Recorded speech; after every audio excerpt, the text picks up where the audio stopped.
You ask Tiger to solve. This deals with linear equations with one unknown. The final result is b equals -10/3. Let's solve it step by step. Simplify the expression. Break up the fraction. Find the greatest common factor of the numerator and denominator.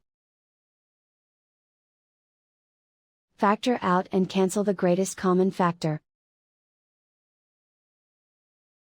Group all constants on the right side of the equation.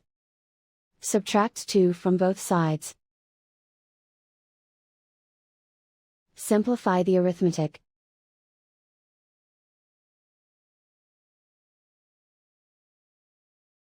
Isolate the f. Multiply both sides by inverse fraction 2/3.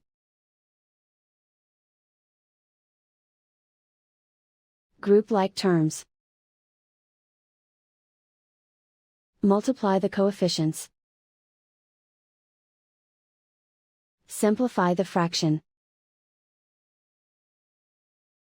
Multiply the fractions. Simplify the arithmetic. And so the final result is b equals -10/3.